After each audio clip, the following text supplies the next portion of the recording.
இந்த கல்வாரி தோனி வீடியோ செய்திகள் மூலமாக உங்களை மீண்டுமா சந்திப்பதில் நான் மகிழ்ச்சி அடைகிறேன். இந்த வாரத்திலே தாவீதை போல நடனம் ஆடலாமா என்கிற தலைப்பிலே உங்களோடு கூட பேச வாஞ்சிக்கிறேன். ஏனால் அநேகர் இந்த நாளிலே ஒரு கேள்வியோடு இருக்கக்கூடிய ஒரு செய்தி, தாவீதை போல ஆடலாமா? இன்றைய கிறிஸ்தவத்திலே அநேக கூட்டங்களில் நடக்கூடிய ஒரு காரியம் ஆட்டம், பாட்டம், கொண்டாட்டம் என்று சொல்லி, இதை குறித்து வேத வசனம் என்ன சொல்லுகிறது, வேதத்தினுடைய சத்தியம் என்ன என்பதை உங்களோடு காட்டி கொடுக்கவும், குறிப்பாக அநேக வாலிபர்களோடு நான் திறந்த இதயத்தோடு இந்த வசனங்களை காண்பித்து தர விரும்புகிறேன். கடந்த வாரத்தின் செய்திகள் அநேகருக்கு பிரயோஜனம் இருந்தா சொன்னீங்க. ஓநாய்களுடைய தந்திரம் என்கிற செய்தி, இந்த ஓநாய்களுடைய தந்திரங்களை வேதத்தின் அடிப்படையாக கொஞ்சம் காரியங்களை காட்டி கொடுக்க ஆவியான உதவி செய்தார். இன்றைக்கு இந்த தாவீதின் நடனம், இந்த நடனம் ஆடலாமா? கிறிஸ்தவ கூட்டங்களிலே எங்கு பார்த்தாலும் இன்றைய ஒரு பெரிய ஃபேஷன் டான்ஸ், குத்தாட்டம் என்று சொல்லலாம். இந்த ஆட்டம் ஜனத்துக்கு பிரியமா இருக்கிறது. இப்பொழுது தாவீது ராஜாவுடைய காரியத்தை குறித்து 2 சாமுவேலின் புஸ்தகம் 6வது அதிகாரத்திலே வாசிக்கிறோம். 2 சாமுவேலின் புஸ்தகம் 6வது அதிகாரத்திலே இந்த காரியத்தை குறித்து வாசிக்கிறோம். அதுல கர்த்தருடைய பெட்டியை தேவனுடைய நகரத்துக்குள் கொண்டு வரும் பொழுது தாவீது ராஜா நடனம் ஆடினதாக இங்கே எழுதப்பட்டிருக்கிறது. முழு பலத்தோடு ஆடினான்னு சொல்லி. ஆனா இந்த ஆட்டத்துக்கு பின்பாக இருக்கிற ஒரு காரியம், ஆண்டவர் இதற்கு முன்பாக இந்த பெட்டியை சுமந்து வராதபடி ஒரு மாட்டு வண்டியில வைத்து கொண்டு வந்த பொழுதோ, பெட்டியை தொட்ட ஊசாவை தேவன் அங்கே அடித்து விட்டு ஒரு மரணம் ஏற்படுகிறது, ஒரு சாவு உண்டாயிட்டது. இப்பொழுதோ தாவீது ராஜா பயந்து போய் அந்த பெட்டியை கொண்டு போய் ஓபேத் ஏதோமின் வீட்டில் வைத்து விடுகிறார். பின்பாக அவருக்கு ஓபேத் ஏதோமின் வீட்டை கர்த்தர் ஆசீர்வதித்திருக்கிறார் என்ற செய்தி கேள்விப்பட்டு இப்பொழுதோ அவர் மீண்டும் அந்த பெட்டியை எடுத்து தேவனுடைய நகரத்துக்கு கொண்டு வருகிறார்.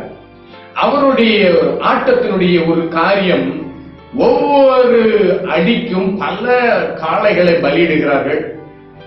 ஒரு நோக்கம், இன்னும் சாவு வரவில்லை என்ற பயத்தின் ஆட்டம் அது.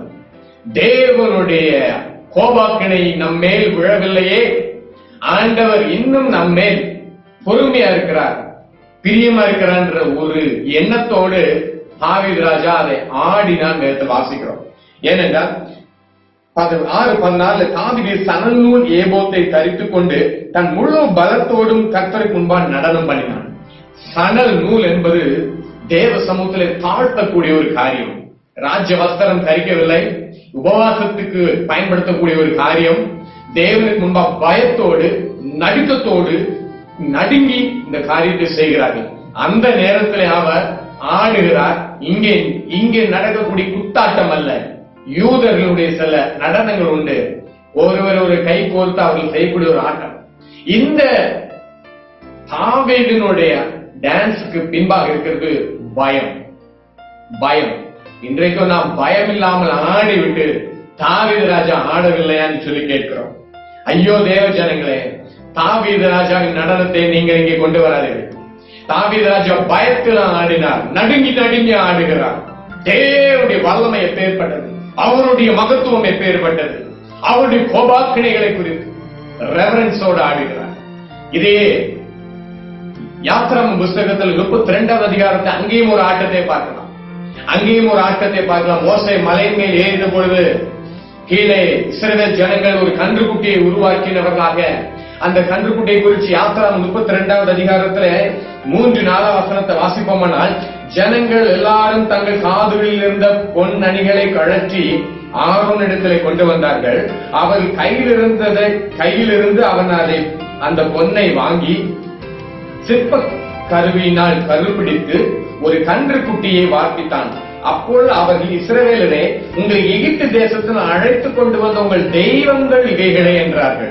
இங்கே ஒரு ஆட்டத்தை கவனித்து பாருங்கள். ஒரு கன்று குட்டியை உண்டாக்கினார்கள். உண்டாக்கினது மாத்திரம் அல்ல, 19வது வசனத்தில் வாசிப்போமானால், 19வது வசனத்தில் அவன் பாளையத்துக்கு சமீபித்து அந்த கன்று குட்டியையும் நடனத்தையும் கண்டபோது மோசே கோபம் மூண்டவனாகி தன் கையில் இருந்த பலகைகளை மலையின் அடிவாரத்தில் எரிந்து உடைத்து போட்டு என்று வாசிக்கும். அந்த ஜனங்களும் ஒரு ஆட்டம் ஆடினார்கள். அங்கே கன்றுக்குட்டி முன்பாக ஒரு ஆட்டம்.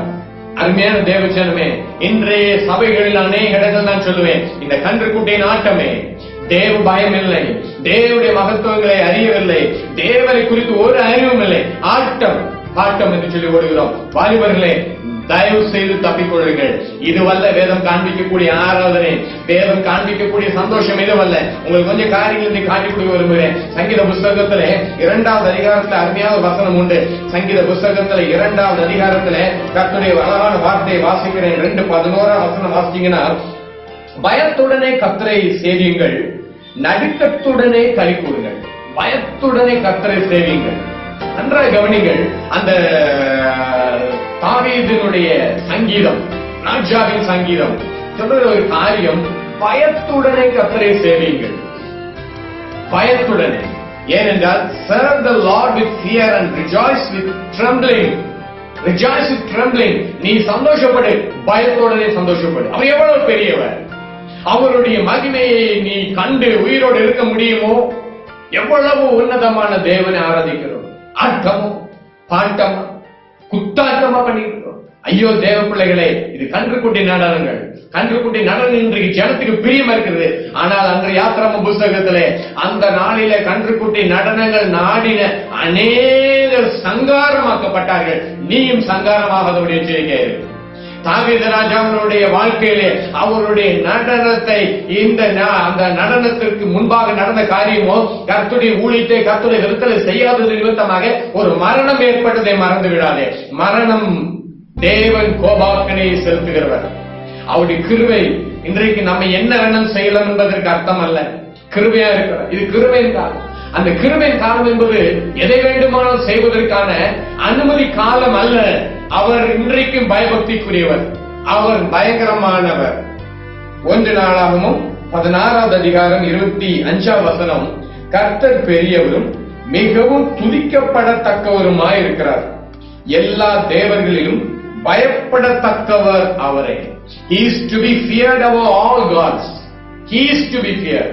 ஆண்டவர் பயத்திற்குரியவர். அவருக்கு முன்பாக நாம் பயத்துடனே களி கூற வேண்டும்.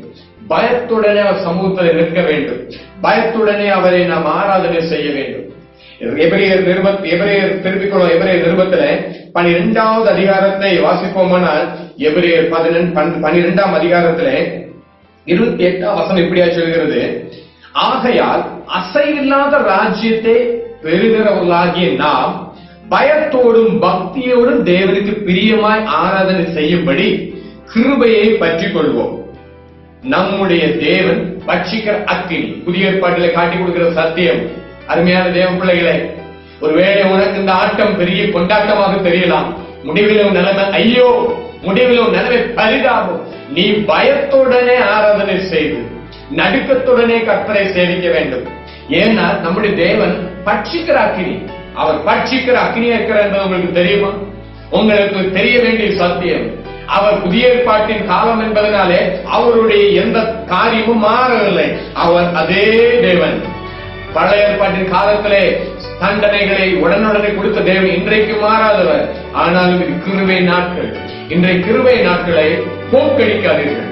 கிருபை நாட்கள் என்பது நீ எதை வேணுமோ செய்வதற்கு உரிமை அல்ல. ஏனென்றால் ஆங்கிலத்தை வாசிக்க, since we are receiving a kingdom that is unshakable, let us be thankful and please God by worshiping Him with holy fear and awe. அது இன்னும் ஒரு மொழிபெயர்ப்புல பார்த்தீங்கன்னா reverence என்ற வார்த்தை போடும். reverence for our God is a devouring fire. பட்சிக்கிற அக்கினி. அதனால நீ பயத்துடனே நடுக்கத்துடனே நிற்க வேண்டும். இந்த தேவனை ஆராதிக்கிற கூட்டமோ பயம். இன்றைக்கு திருச்சபையில் இல்லாத ஒரு காரியம் தேவ பயம் அற்று போயிட்டு. தேவ பயம் இல்லாத காரியம். தேவ பயம் இல்லை. உடனே சொல்வோம், அங்கே மிரியாம் ஒரு நடனம் ஆடலையா? செங்கடல் பிளந்தது. அங்கே இஸ்ரவேல் ஜனங்கள் முழு ஜனங்களும் அந்த கடலை கடந்து வந்தார்கள். உலர்ந்த தரையை கடந்து வந்தார்கள். அந்த நேரத்திலே மிரியாமும் அவரோடு சேர்ந்தவரும் ஆடினார் வேதத்தில் இருக்குது. ஆனாலும் அந்த ஆட்டத்துக்கு பின்பாக இருக்கிற காரியம் ஜீவன் தப்பிற்று என்பதுதான். பார்வோனின் சேனைக்கு முன்பாக பார்வோனின் சேனைக்கு தேவன் கிருபையாய் தப்புவித்தார். எல்லாருடைய பிராணனும் அழிவுக்கு மீட்கப்பட்டது. அந்த கிருபையை எண்ணி பயத்துடன் ஆடினார்கள். ஆனாலும் அந்த ஆட்டத்தின் முடிவு அவ்வளவா அழகாக இருக்கிறது. ஏனென்றால் அந்த யாத்திராகமம் 15ஆம் அதிகாரத்திலே அந்த மிரியாம் அவரோடு சேர்ந்தவர்களும் ஆடினார்கள் என்று சொல்லி வாசித்தாலும் இன்னொரு காரியத்தையும் வாசிக்கலாம். அந்த அதிகாரம் முடிவதற்கு முன்பாகவே நடந்த ஒரு காரியம். ஏனென்றால் நீங்க வாசிக்கலாம் 24 15 24. அப்பொழுது ஜனங்கள் மோசேக்கு விரோதமாக முறுமுறுத்து எண்ணத்தை குடிப்போம். இந்த ஆட்டம் பக்தி விருத்தியை கொண்டு வரவில்லை. அவர்கள் ஆடின ஆட்டமோ கர்த்தரை உயர்த்தி பாடினார்கள். குதிரையும் குதிரை வீரர்களையும் கடலில் அமிழ்த்தினார்கள் பாடினாலுமே அந்த அதிகாரம் முடிவதற்கு முன்பாகவே அவர்களுக்கு தண்ணீர் தாகம் எடுத்த பொழுதோ அவர்கள் முறுமுறுக்க ஆரம்பித்தார்கள். இன்றைக்கு உன்னுடைய ஆட்டம் இதுதான். உன்னுடைய வாழ்க்கையில் இருக்கக்கூடிய ஒரு மாற்றம் இல்லாத ஆட்டங்கள், கொண்டாட்டங்கள். என்ன மாற்றம் ஏற்பட்டது? யாருக்கு மாற்றம் ஏற்பட்டது? உன்னை நடத்தி கொண்டிருக்கிறார்களே அவர்கள் வாழ்க்கை மாறிக்கொண்டே இருக்கிறது. அவர்கள் மேலே மேலே மேலே போய் கொண்டிருக்கிறார்கள். நீயோ இன்னும் பாவத்துக்கு அடிமைப்பட்டு, இன்னும் பிசாசுக்கு அடிமைப்பட்டு உலக ஆசையில மூழ்கி கிடக்கிறாய். வாலிபர்களே, விசேஷமாக நீங்க கவனிங்க. இந்த ஆட்டம் பாட்டத்துக்காக தேவன் நம்ம அழைக்கவில்லை. தேவன் இந்த காலத்தை இதற்காக கொடுக்கவில்லை. ஒரு ஊழியன் என்று சொல்லுவேன், இப்படி ஒரு ஆட்டத்தை நடத்தக்கூடியவர். அவர் சொல்லுகிறார், கிருபை கிருபை என்று சொல்லி நீங்கள் நின்ற இடத்திலே சுத்துங்கள், எரிகோ விழுந்து விடும். ஐயா, என்ன கோமாளிட்டார்! நின்ற இடத்துல கிருபை கிருபன் சுத்திக்கிட்டே இருக்கணுமா? எரிகோ விழுந்து விடுமா?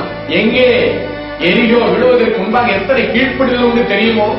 அவர்கள் இத்தனை அடி தூரத்தில் இருக்க வேண்டும். ஆசாரியர்கள் இப்படி செல்ல வேண்டும். 7 எக்காலங்களை வைத்திருக்க வேண்டும். 7 நாள் சுற்றி வர வேண்டும். ஒருவருக்கு ஒருவர் பேசக்கூடாது. 7ஆம் நாளிலே 7 முறை சுற்றி வர வேண்டும். துதிக்க சொல்லுமோ துதிக்க வேண்டி கீழ்ப்படுதல் கீழ்ப்படுதல் கீழ்ப்படுதல் அநேகம் உண்டு. வெறுமனை எரியோ உடையாது. இவர்கள் கிருபை கிருபை என்று சுற்றிவாங்க. நான் ஒரு கூட்டத்துக்கு சென்றிருந்தேன். ஒரு முறை என்னை பருத்தியை அழைத்தாங்க. கூட்டத்துக்கு நீங்க வாங்கன்னு சொல்லி அங்க நான் போன ஒரு பிரபல பிரசங்கியா அவர் சொல்லுகிறார், இயேசு கிறிஸ்து நன்மை செய்கிறவராக சுற்றித் இருந்தார்.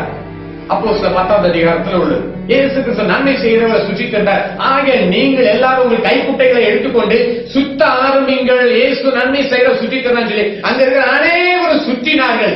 பெரிய பெரிய படித்தவரும் சுற்றினார்கள். வேதத்தை அறிந்தவரும் சுற்றினார்கள். ஐயோ ஜனமே, அறிவில்லையோ நமக்கு? வேற அறிவில்லாமல் போய்விட்டதா? இயேசு கிறிஸ்து நன்மை செய்கிறவராக இப்படியா சுற்றிட்டு இருந்தார்? அந்த அழுக்கு கைக்குட்டைகளை எடுத்து, அந்த அசிங்கமான கைக்குட்டை எடுத்து நீ சுற்றி, நீ நின்ன இடத்துல சுத்துறதுல என்ன தேவனுக்கு மகிமை வரப்போகிறது? பிசாசுக்கு கொண்டாட்டம் என்று உனக்கு தெரியுமோ?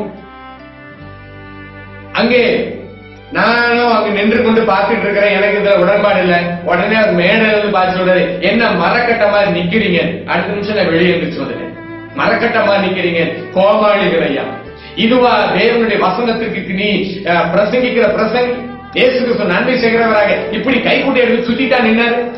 தேவனுடைய பிள்ளைகளே, வாலிபர்களே, வஞ்சிக்கப்படாதீர்கள், வஞ்சிக்கப்படாதீர்கள். மனம் சுத்தி சுத்தி சுத்தி சுத்தின்னு சொல்லி உங்களை சுத்த வைக்கிறான். கடைசியில உன்னுடைய நிலைமை ஐயோ ஐயோ பரிதாபத்துக்குரிய மாறிவிடும். ஒருத்தர் சொல்லுங்க, எல்லாம் சுத்தி முடிச்சு எல்லாம் ஓங்கி ஓ போடுகின்ற ஓ போடு. அந்த நாட்கள்ல ஓ போடுற பாட்டு எங்க பார்த்தாலும் கேட்கும். பார்பர் ஷாப்லயோ பஸ்லயோ எங்க பார்த்தாலும் பாடிக்கிட்டு இருக்கக்கூடிய பாட்டு இவர் வாயில வந்து விடுகிறது. ஓ போடுங்க எல்லாரும். பின்னாடி சொல்றாரு, ஓனா ஓசன் நான் சொல்லிட்டு சொல்றாரு, நாங்க அதுக்கெல்லாம் விளக்கம் வச்சிருப்போம்ல. ஐயா வாலிபனே, அவர்கள் விளக்கம் வைத்திருப்பார்கள். நீ ஞாயிற்று நாளில் என்ன விளக்கம் கொடுக்க போகிறாய்?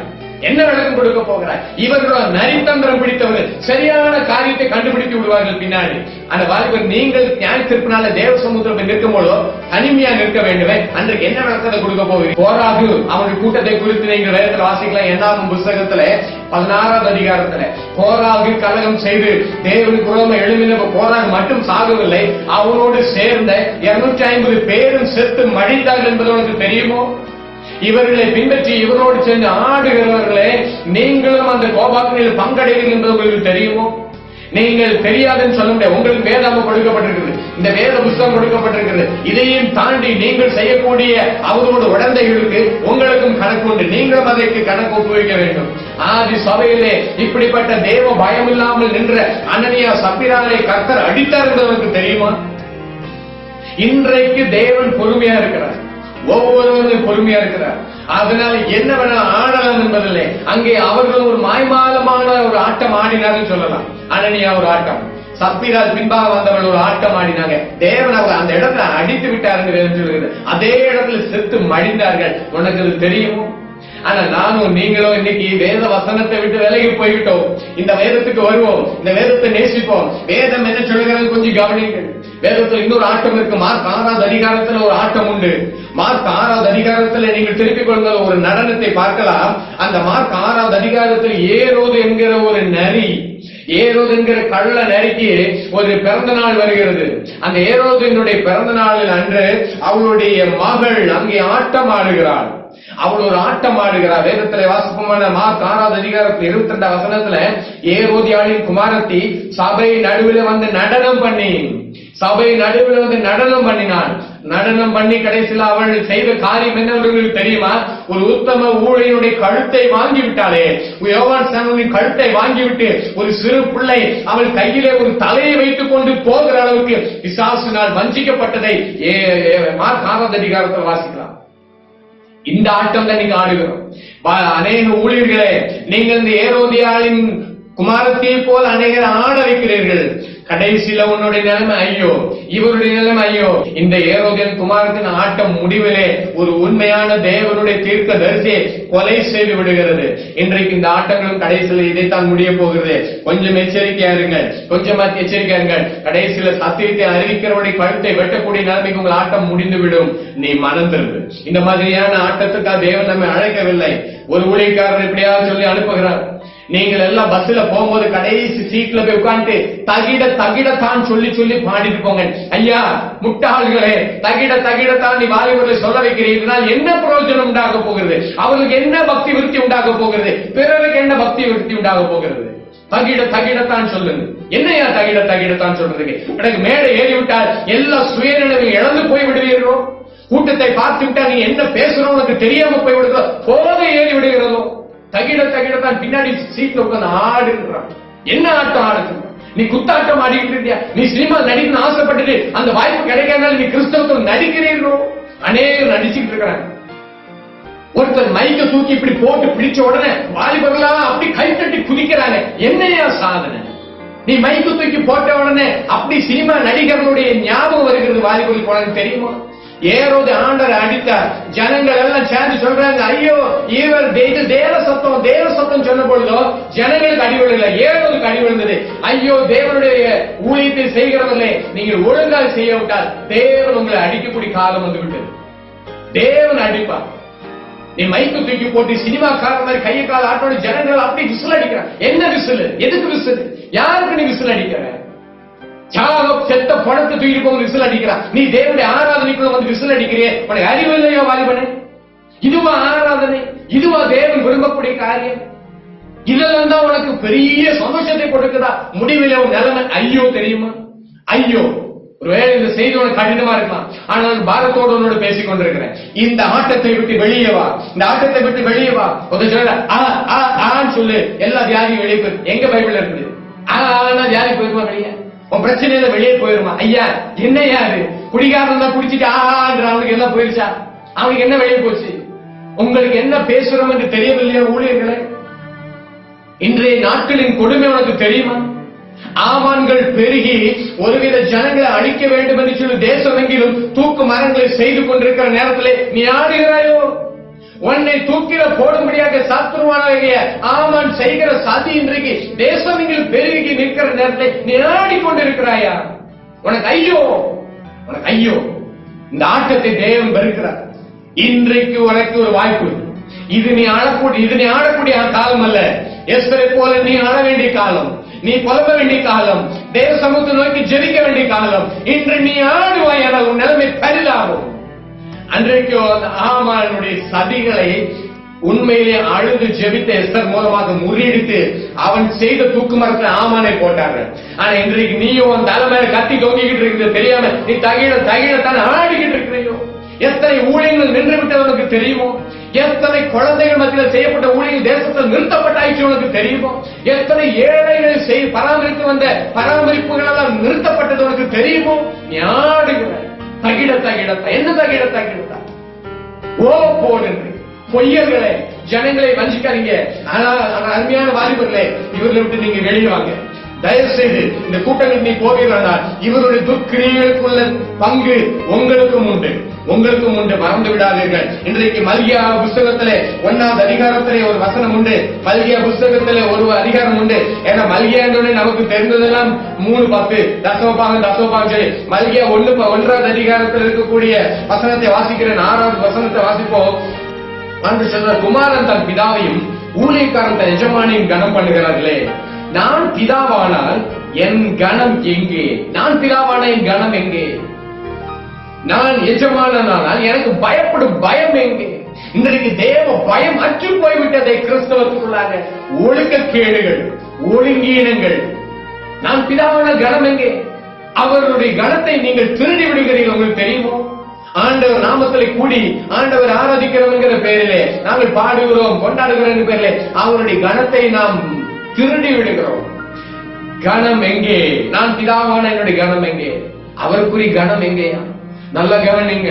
அவர் பெரியவரையா? அவருடைய தெய்வீகம் மட்டுப்படுத்தக்கூடாது. அவர் சர்வலோகத்தின் தேவன், அகில உலகங்களை படைத்தவர் என்று உனக்கு தெரியுமோ? இயேசு கிறிஸ்து எல்லா விதத்திலும் தம்மை தாழ்த்தி மனுஷனாக இந்த பூமிக்கு வந்தார். ஆனா நீ என்ன வேணாலும் செய்யறதுக்காக அல்ல, உன்னை என்னை மீட்கிறதற்காக, காப்பாற்றுவதற்காக, நீ ரட்சிக்கப்பட வேண்டும் என்பதற்காக, நீ இந்த உலகத்தில் அவருக்காக வாழ வேண்டும் என்பதற்காக இன்னைக்கு நாம ஆடிக்கொண்டிருக்கிறோம். பெண் பிள்ளைகளுக்கும் ஒரு ஆட்டம். ஐயோ பசங்க ஒரு பக்கம் ஆடுறாங்க, பெண் பிள்ளைகளே உங்களுக்குமே இதுல ஒரு ஞானம் இல்லையோ?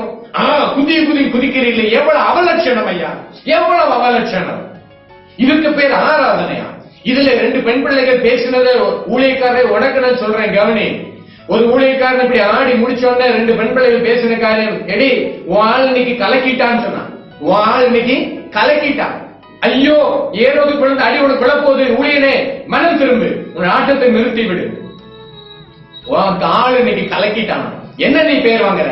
நீ தேவனுடைய சமூகத்துக்கு கொண்டு வந்திய ஜனங்களை தேவ பாதத்துக்கு கொண்டு வந்தீங்களா? ஜெபம் என்ற வாலிபர்களா மாற்றினீர்களா? கண்ணீர் வடிக்கக்கூடியவர்களா மாற்றீங்களா? சுவிசேஷ தரிசனத்தை கொடுத்தீர்களா? நீங்கள ஆட வைத்து அவர்களோ உன்னை வேற மாதிரி பாக்குறாங்க, தெரியுமா? வாலிபர் ஊழியம் என்பது என்ன? ஆட்டமோ பாட்டமோ கொண்டாட்டமோ? இன்றைக்கு நிறைய இடத்துல வெறும் ஆட்டம். அதே சமயம் 2 விதத்துல நான் சொல்வேன். அதை நான் உதாரணம் சொல்வேன். கட்டப்பட்ட கழுதைகள், கட்ட அவிழ்த்து விடப்பட்ட கழுதைகள். இன்னும் சில கூட்டம் உண்டு, அவர்கள் எல்லாம் கட்டப்பட்ட கழுதைகளாக இருப்பார்கள். கட்டப்பட்ட கழுதைகள். இன்னும் ஒரு கூட்டம் கட்ட அவிழ்க்கப்பட்ட கழுதைகள். என்ன வேணாலும் செய்யலாம். கேட்ட கர்த்தருடைய ஆவியானவர் எங்கே உண்டு அங்கே விடுதலை. என்ன வேணாலும் துணிகரமா செய்ய விடுதலை. இதல்ல, நீ தேவனின் ஆவியோடு உண்மையோடும் தொழுது கொள்ள வேண்டும், உண்மையோடு தொழுது கொள்ள வேண்டும். நீங்கள் ஆண்டவர் சமூகத்திலே ஒரு நேரம் நீங்க சந்தோஷத்தோட ஒரு அல்லேலூயா சொல்றது தப்பல்ல. ஆனா அதே சமயம் நீ தேவனுக்கு கொடுக்க வேண்டிய கனத்தை நீ மறந்து விட்டு, தேவனுக்கு கொடுக்க வேண்டிய கணத்தை விட்டு நாம் ஆடுகிறதும் நடக்கிறதும் துள்ளுகிறது. பிரசங்க பீடத்திலே ஆவியானவர் இருக்கிறார். அந்த பிரசங்க பீடத்துல எவ்வளவு பயபக்தியாக இருக்க வேண்டும். இன்றைக்கு எல்லா ஆட்டமும் கொண்டாட்டம் பண்ணிட்டு இருக்கிறோம், ஆடுகிறோம். கார்லஸ் மைக் வந்தது, எல்லாரோடைய கட்டு அமைக்கப்பட்டுச்சு. ஊழியக்காக முந்தைய எல்லாம் பிரசங்க பீடத்துல பிரசங்கம் பண்ணாங்க. நீ கார்லஸ் மைக்கு தூக்கி ஓடுற கூட்டத்துக்குள்ள என்ன போட்டதுக்குள்ள எதற்காக இந்த கோமாளித்தாங்க? நான் பிதாவான என் கனம் எங்கே? ஆனால் ஏசாயா புஸ்தகத்துல சொல்றாரு 29வது அதிகாரத்துல 13 வசனம். ஏசாயா புஸ்தகம் 29வது அதிகாரத்துல 13 வசனத்துல ஆண்டவர் இப்படியாக சொல்ற ஒரு காரியம் உண்டு. இந்த ஜனங்கள் தங்கள் வாயினாலே என்னிடத்தில் சேர்ந்து தங்கள் உதடுகளினாலே என்னை கனம் பண்ணுகிறார்கள். அவர் இருதயமும் எனக்கு தூரமாய் விலகி இருக்கிறது. அவர்கள் எனக்கு பயப்படுகிற பயம் மனுஷராலே போதிக்கப்பட்ட கற்பனையா இருக்கு. வெறும் போலித்தான், மாய்மால பயம். ஆண்டவர் கடைசி எல்லா அயோக்கியத்தனம் பண்ணிட்டு எல்லா துதிக்கான அதிகமுக்கு செலுத்துகிறோம் சொல்லுகிறார்கள். ஐயா, இதுல நீயும் உடனே இருக்கிறீங்க. செய்ய வேண்டிய எல்லா அராஜகமும் சுய விளம்பரத்தையும் காண்பித்து விட்டு கடைசியில தேவனுக்கே மகிமை உண்டாக்குன்னு சொல்லிடுறதுல கற்பனை, மனுஷருக்கு பயம், மனுஷரால் போதிக்கப்பட்ட பயம். இது போலித்தனமான கர்த்தருக்கு மகிமை. தேவ சமூகத்துல நீ தைரியத்தோட பயத்தோட இருக்க வேண்டும். தேவ சமூகத்திலே துணிகரமா நிற்கக்கூடாது வேதம் சொல்கிறது தெரியுமா? துணிகரமா பேசக்கூடாதுன்னு சொல்றது தெரியுமா? ஒருத்தர் சொல்றாரு, வாயில எக்கால மாதிரி வச்சு ஊதுன்ற, அந்த பக்கம் ஊது, இந்த பக்கம் ஊது, இந்த பக்கம் ஊது, எல்லா தடையும் மாறின மக்களும் சேர்ந்து ஊதுறாங்க. ஊன்னு ஐயா, வெட்கமா இல்ல உனக்கு? வேதம் தெரியல. இன்னைக்கு எந்த காலம் இது? நீ ஆள வேண்டிய காலம் ஐயா. இது கண்ணுக்குட்டி ஆட்டம் ஆடுவதற்கான காலம் அல்ல. கன்றுக்குட்டி ஆட்டங்கள் சொல்றாரு, நம்ம யூத ராஜசிங்கத்தினுடைய பிள்ளைகள் எல்லாரும் சேர்ந்து வாடி கத்துங்கன்றாரு. அங்க இருக்கிற எல்லாம் சேர்ந்து கத்துற உருமுறான். என்னையா உங்களை மனுஷன் மிருகமா மாத்திக்கிட்டு இருக்கிறானே, அறிவு வரலையோ ஜனங்களே உங்களுக்கு? உங்களை தேவன் தம்முடைய சாயல படைத்தார், மிருக சாயல் அல்ல. உருவ சொல்றான், சிங்க மாதிரி கர்ச்சிங்கன்றாங்க. வெட்கமா இல்ல? உண்மையிலே வேதனையோடு சொல்லுகிறேன். இதுல திரள் கூட்டமான ஜனங்கள் சந்தோஷம் செய்றாங்க. கீழே அநேக ஊழியர்கள் இருந்து போது உரிமிக்கிட்டு இருக்கிறாங்க. மனுஷர்கள் மிருக குணமானார்களே. இன்றைக்கு உங்களுடைய ஸ்தானத்தை விட்டு இவர்கள் எங்கே தள்ளி கொண்டு போய் விடுகிறார்கள் என்பது உங்களுக்கு புரிகிறதா? கொஞ்சம் தயவு செய்து உங்களுக்கு ஒரு எச்சரிக்கை. இந்த செய்தி மூலமா கர்த்தர் உங்களோடு பேசுகிறார். இது யாரையும் குறை சொல்வதற்காக அல்ல, ஜனத்தின் பரிதாப நிலையை உணர்ந்து பாரத்தோடு உங்களோடு ஆவியாளர் பேச வைக்கிற வார்த்தைகள், அன்போடு பேச வைக்கிற வார்த்தைகள். எச்சரிக்கை அடைங்கள். ஆண்டவர் குறிச்சு 1 தீமோத்தேயு புஸ்தகத்தில் 6வது அதிகாரத்துல வாசிக்கிறோம். 6வது அதிகாரத்துல ஒரு அருமையான வசனம். 1 தீமோத்தேயு புஸ்தகம் 6வது அதிகாரத்துல வாலிபர்களுக்கு சொல்லப்படுகிற அநேக ஆலோசனைகள் நான் சொல்லுவேன். நிறைய ஆலோசனைகள் வாலிபர்களுக்கு 1 தீமோத்தேயு 2 தீமோத்தேயு உண்டு. தயவு செஞ்சு படிங்க.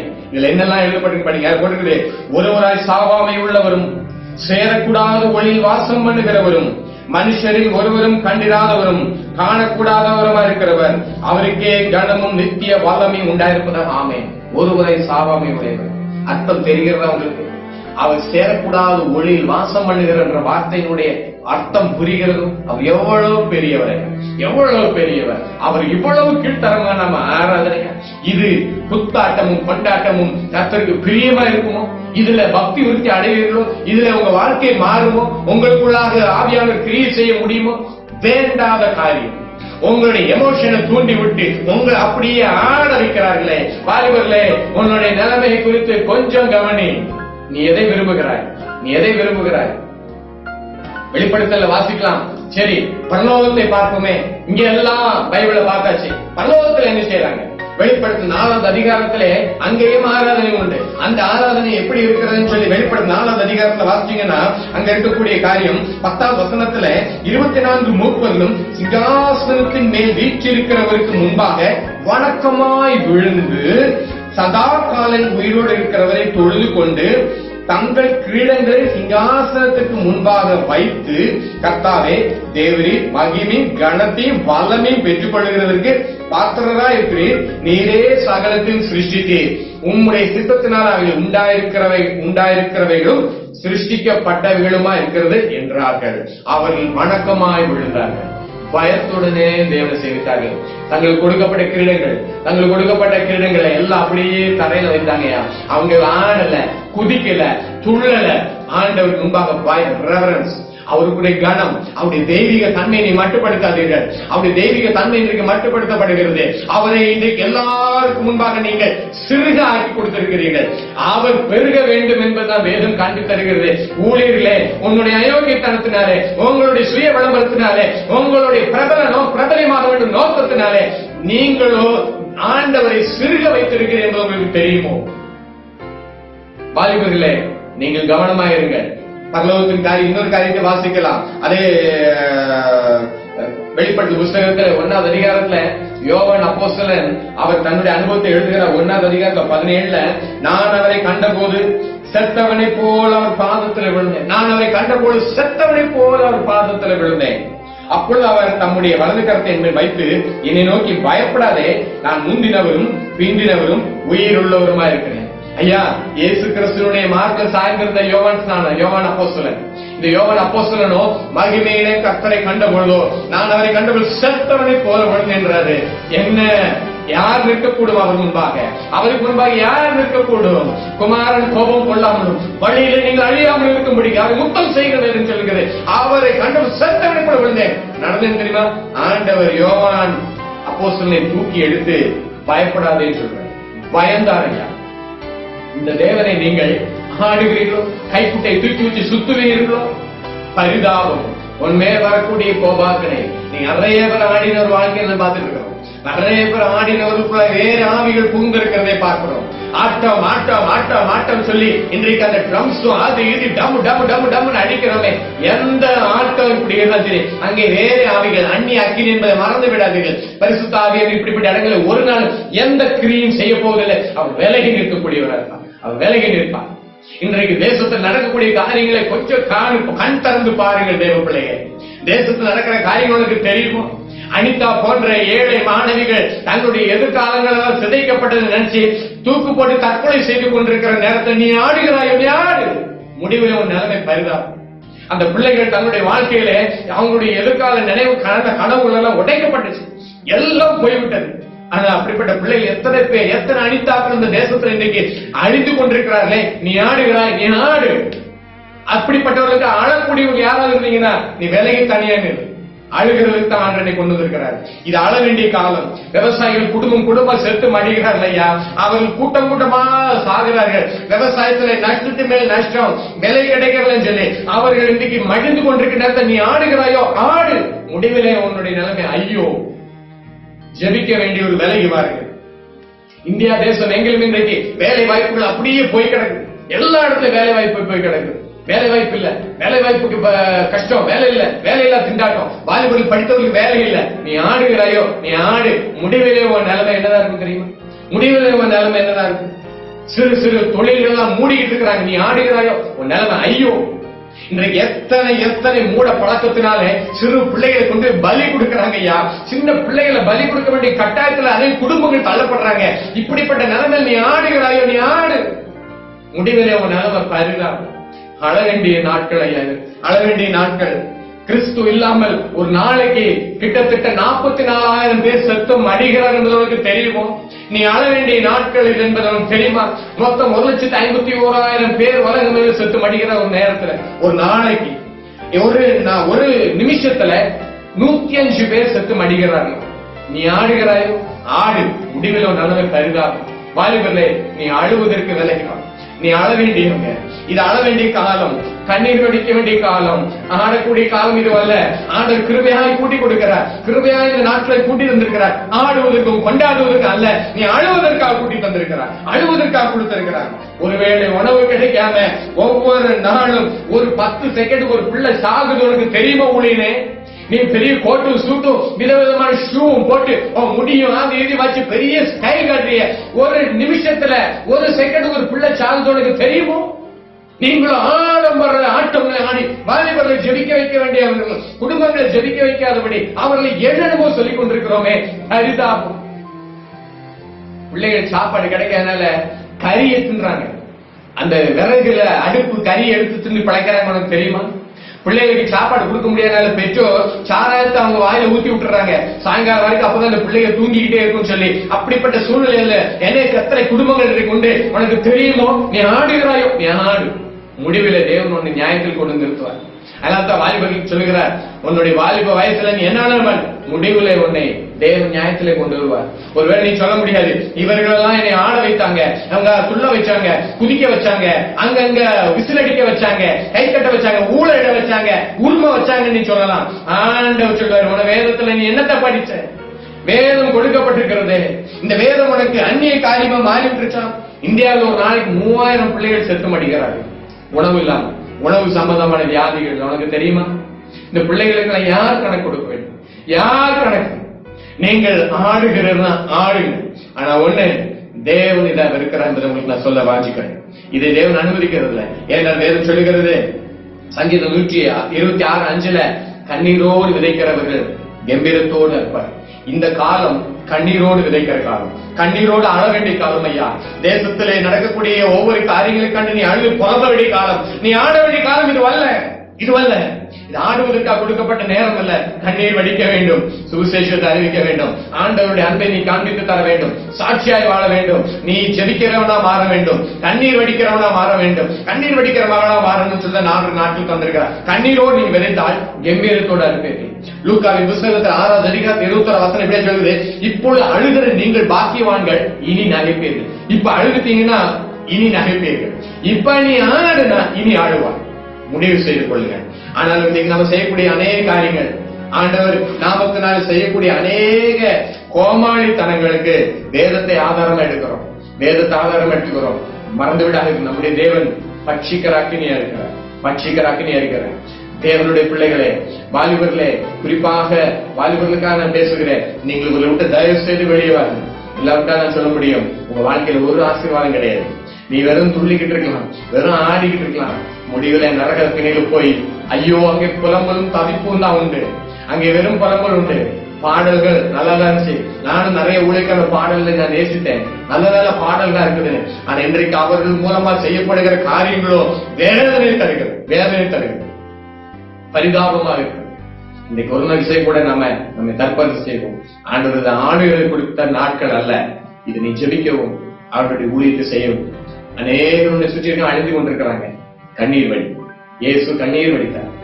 அவர் கண்ணீர் விட்டார் போது அவர் சிலுவைக்கு போறதுக்கு முன்னாடி கண்ணீர் வடித்தார். உனக்கு கிடைத்த நாளிலாவது உன்னுடைய ரட்சிப்புக்கு ஏற்ற விலை நீ அறிந்தாயானால் நலமா இருக்குமே கண்ணீர் வடித்தார்.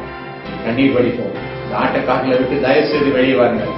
ஆட்டத்தை ஆட வைக்கிறவர்களே நீங்களும் மனம் திரும்பாத பட்சத்தில் தேவனுடைய கோபாக்குமே வரும். ஒருவேளை ஏரோதை தேவனுடைய தூதன் அடித்தான்னு போட்டிருக்குது. இது சரியானபடி ஜனங்களை நடத்தாதபடி சரியான காரியம் நீ ஹீரோயிசம் காட்டி கொண்டிருப்பீர்கள். தேவன் நிச்சயம் அடிப்பார். மனம் திரும்ப உங்களுக்கு வாய்ப்பை தேவன் தருகிறார். கர்த்தர் இந்த வார்த்தை மூலமா உங்களோடு கூட பேசுவாராக. ஆமென்.